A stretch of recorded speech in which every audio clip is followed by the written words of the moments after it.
Welcome to part 3 of this little Astute Graphics plugin tutorial where I'm showing you how to create these 2 wrestler characters for Year of the Horse. If you're lost or confused, there will be 2 videos before this you can go check out that kind of lead us up to where we're at. But in this video, we've got our drawing fully vectored out, all of our shapes done, and a basic color pass just to figure out our order of the shapes. And from here, we're going to apply a quick color palette, start modifying the shapes and bringing in a little bit more detail using mostly Vector Scribe and Path Scribe, as well as a couple others. So here's my progress here. And this is where we left off generally in the last video. I have just brought in a basic color just so I can see if the shapes are in front or behind. And we've rearranged things as we need to. And my next step is going to be adding some shadow shapes under the legs here that this costume is kind of casting on the body, and just to add a little bit of depth, as well as cleaning up some of this area. I want to be able to show this face a little bit better through the mask. And so you can see I drew the shapes under there, but they're not showing. So we got to kind of figure out that mess a little bit as well. A reminder, if there's any panels that you don't see, they will be under Window, Astute Graphics, and then any of them are here, or you can show them all, but it might be a little bit hectic. If you are wanting to work right alongside of me, you can come down to Workspaces and make sure that you have the workspace that you downloaded in the Astute Manager. It'll be called something like Kirk Wallace or Bonehouse probably. Okay, next steps. So I have this, and this is not an Astute Graphics specific thing, but it is the process. I usually just grab a simple color palette, grab whatever color I want to choose, use the Eyedropper or Ink Dropper tool. What's it actually called? Use the Eyedropper tool and apply that color to some of the shapes. So I may also just grab a shape and then do that. So the thing with the Eyedropper tool is you can either grab color from something, you can also push color onto something if you hold down the Alt key. So again, if I click this color and I hold down Alt while using the Eyedropper, I can cast that color onto a shape. And on the other hand, I can grab a shape and just do it without the Alt key, and it will grab the color whichever I click. So next step is basically just go through and do a really, really rough color pass of anything that I want to figure out what it's going to look like. Okay, so here's where I settled out on a rough color pass. And again, the point of this section of the video is really to draw some of these fun details that I think make the illustrations a little bit more special. And that would be something like a shadow that goes underneath here that casts from the costume down onto the thigh. And I do that using a couple of tools. You can basically do the shape builder tool. So I'm just going to draw the shape wider than it needs to be. So it's going to clip into this. And rather than using clipping masks, what I do is I just grab this shape and this shape. I use the shape builder tool, which is a native Illustrator tool. And if I just click Alt and do that, it'll chop it in. And then what I do is I grab the shape, cut it, and then paste it right in front of the shape I want it to be on top of. That way it's basically thigh layer and shape layer right on top of each other. Another detail I like to add is just some lines that don't have a fill or a real shape to them, but they're just to help break the shape up a little bit. So maybe this overlapping, and I'm using dynamic sketch again here to get that. You can see this nice quirk to it is nice, but I do want to remove some of these points. Again, using Path Scribe, move them together, grab just this one. Or once again, I can just move from the center of it to get it just right. Another new tool alert is called Extend Paths. Extend Paths tool, I believe, is underneath the Vector Scribe plugin. But either way, it's this tool here in my toolbar here on the left, Extend Path tool. I have it set to Shift A. I think it's different by default. But the really cool thing is I can just shrink a path along, or shrink a stroke along a path. I can also extend it along a path. And you can see here with Astute Buddy, as I hover over something, it's giving me all these different things that I can do. And the main one I do is if I click E, it will change how it's extending it. It will either extend it on a constant radius based on a circle. You can have it just go straight out. You can have it go into a spiral. And you can also have it do a Bezier extension, which is basically what I use the most. It's just continuing along the path that you seem to already be drawing. So if I make something like this, you can see I'm starting to curve in. If I go like this, it will continue curving based on that math that's set up. So you can do that to both extend, but also to shrink the paths. So what I'm going to do is, you'll remember I kept all of my shapes live and fully drawn through. So what I can do is I got to make a little bit more space for her face down here. Her shoulders are going to shrink a lot, but it's going to work for the sake of the costume. I'm also going to drag the horse's head up a little bit to give myself more room. Again, this is why groups are so helpful. I have a little bit more room for this character's face to fit in. I'm going to drop the shoulders. It's going to be a little silly, but that's part of the fun of character design. Let's shrink the head. I think I'm going to even shrink it down. And her hair is going to get squished a little bit. But I can also continue to make space for her head by modifying very simply using vector scribe and path scribe. Maybe this drop here. Let's grab a handle, pull it out. That'll work. And I'm just going to convert these shapes like this, because I'm going to have anything in the costume be an outline, kind of like an X-ray view. So this should work well enough. And what I want to show you is, because I'm going to be relying on line work solely so much for this, it's important that I'm able to modify my line work easily. So down below here, I've got a little demo side quest for us to show you how I do this cut path and extend path. So extend paths is the plugin that we're going to be using, but you can also cut paths with Dynamic Sketch, which is really cool. So I'll show you. If I have two paths that I draw like this, just give them some stroke, and maybe there's even three like this. And they're all individual strokes that I can move around. So you can see here, if I have the Dynamic Sketch tool out, which you can find over here, looks like a pen. And if I'm drawing, you can see it draws, but if I hold down Shift, it creates this little X annotation. If I slice through it and slice through it, it just chops everything off. So you can see, we're going to create this right-hand artwork with this left-hand artwork. And because I'm going to be using outlines so specifically for this part of the drawing up here, I need it to be clean line. So what I need to do is give things a little bit more space, a little more breathing room. So what I can do is, again, using my Dynamic Sketch, I can just start slicing certain things. So let me slice these 2 points. And then again, I can use that extend path to drag it out, which I could just grab the point, right? But then I don't know if I'm going up or if I'm going down or if I'm changing. And if I hold Shift, it's not going to work either, because I don't want it to be just vertically or horizontally perfect. I want it to follow the path back. So again, let me slice it using Shift while drawing. And then I have it as Shift A to get this extend paths tool. And I can drag it back. I think it's not Shift A for you by default. You can check, but it'll be in your toolbar over here. You drag those. Same thing here. I'm going to slice, drag this. And this is the nice part, right? So I can drag it, and it will continue to go along that path a little bit.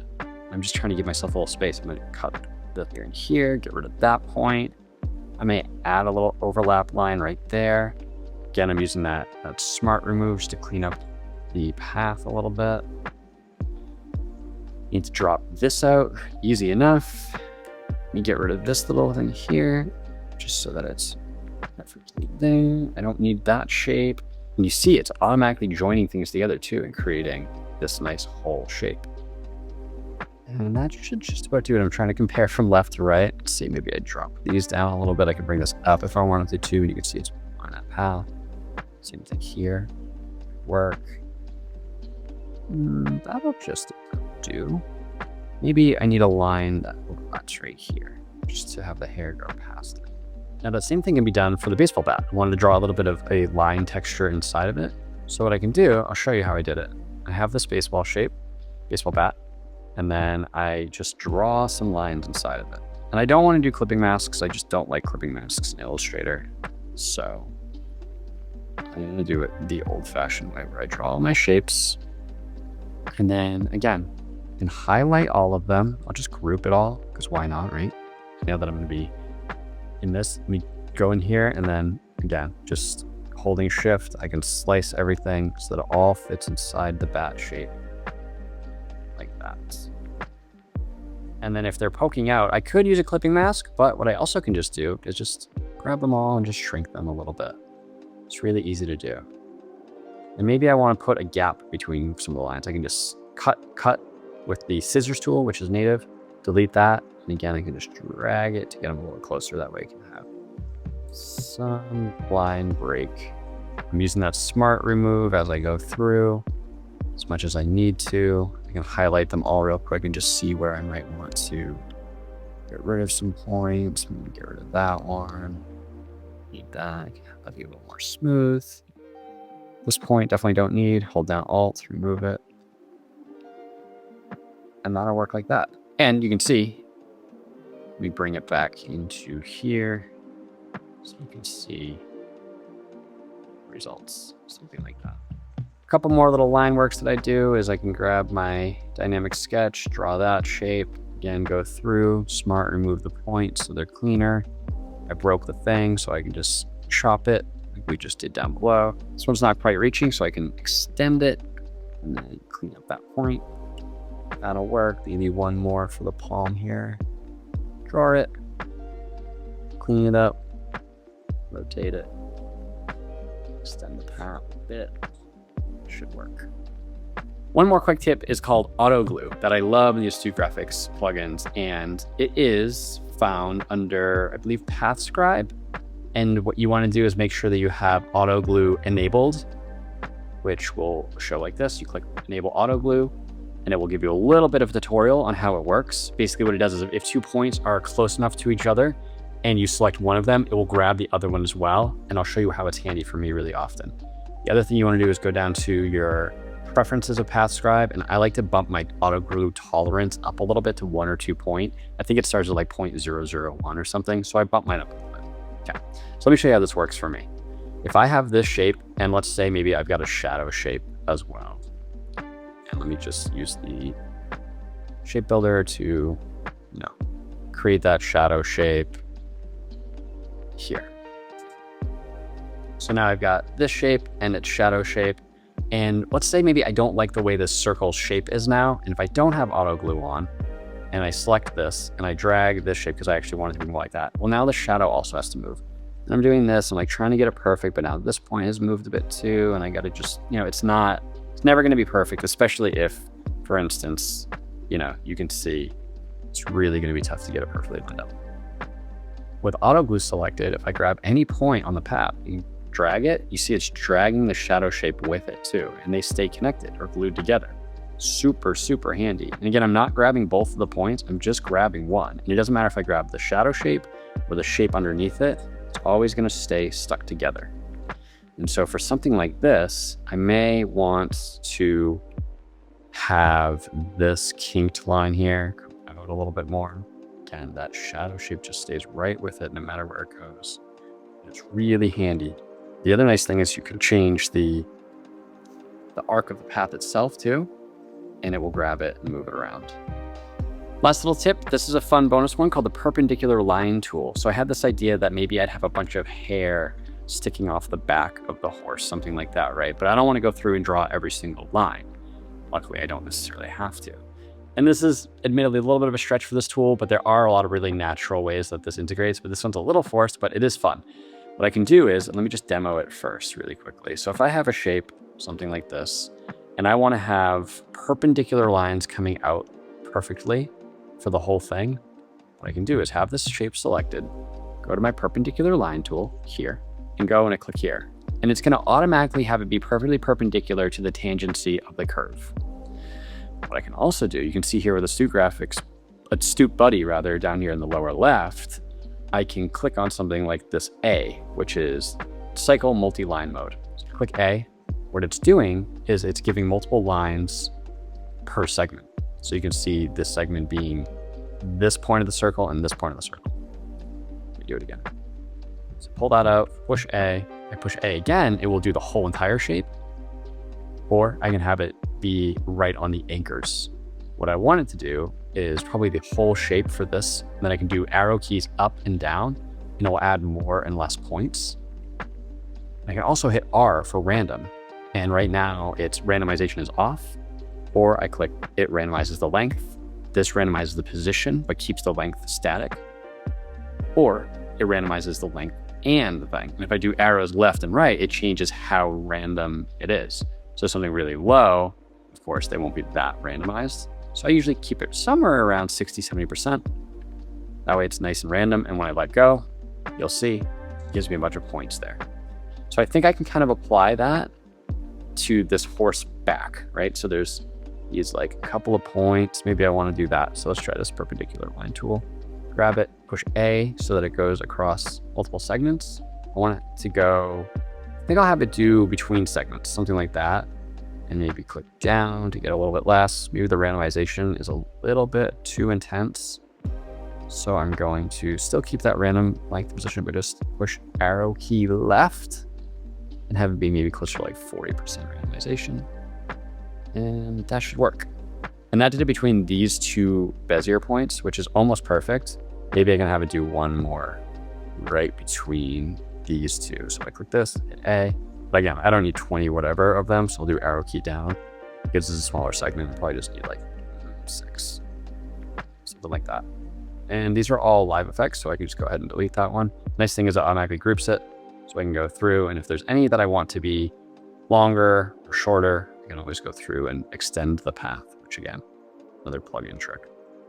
So now this horse costume has some hair on its back.